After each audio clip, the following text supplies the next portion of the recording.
Okay. Okay. This one.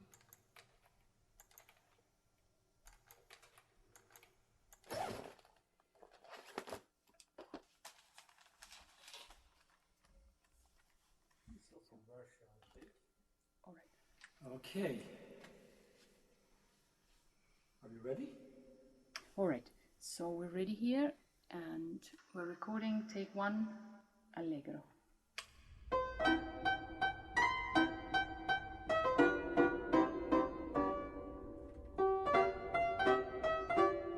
Our first conversation Tom and I had was on the very day when we both started working at McGill University. And Tom described me a project of recording all of Haydn's work for keyboard instruments, and he asked me if I could produce that. One day, Tom came to my office and said, you know, I'm working on this proposal, would you like to be involved? It involves recording all keyboard works of Haydn. Maybe 10 or 12 CD worth of music.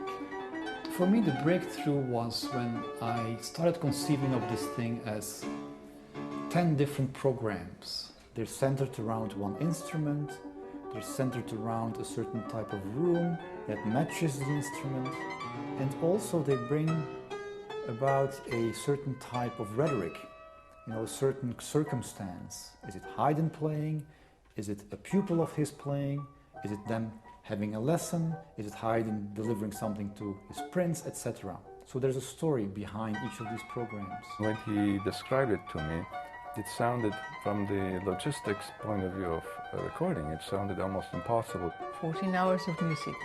So I suggested, why not we capture the acoustics and we bring the acoustics home and we do all the process of recording and performing in our laboratories.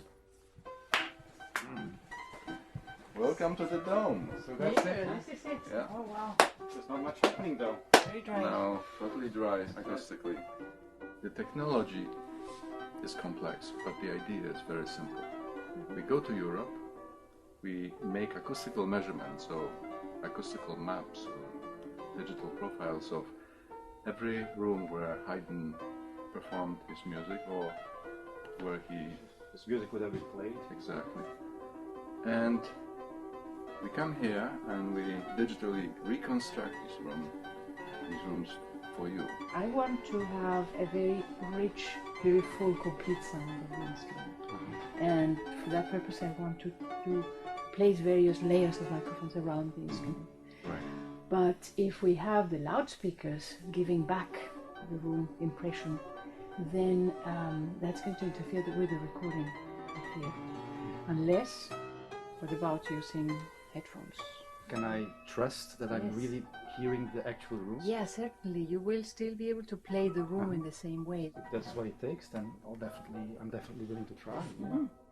It actually requires certain philosophical change in the way we look at the room, because now that we separate the process of recording the instrument and recording the room, because we actually divide this. We record the room first, and we then bring this room to the recording space where we record the artist and we simulate, we arrange the virtual presence of that room in this environment for the artist to hear and for the microphones to capture the entire, blend of both.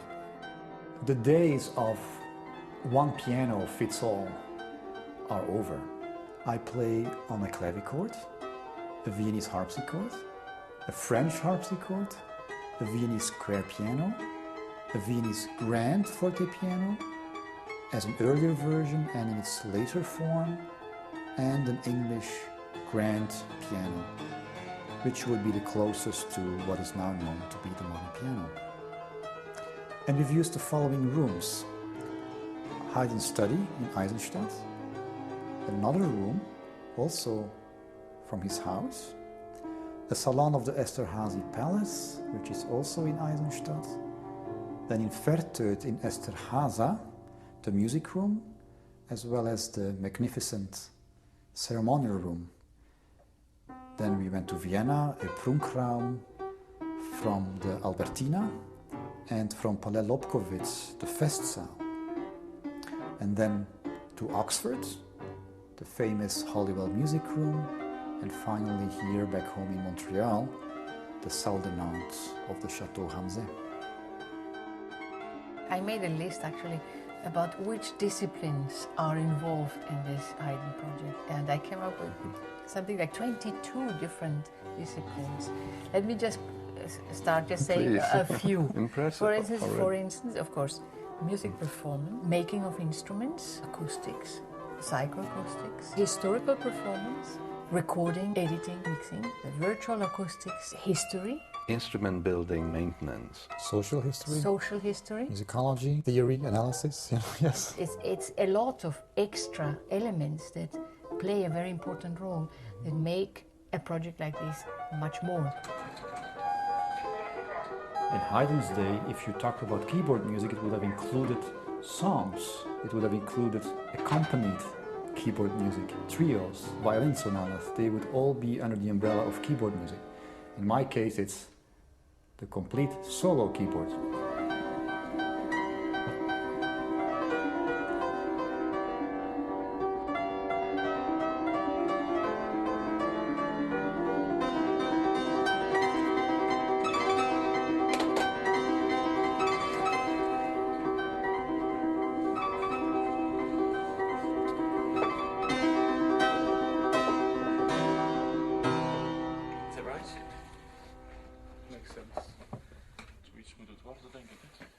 Just curious how it sounds in here. Yeah, well, it would sound.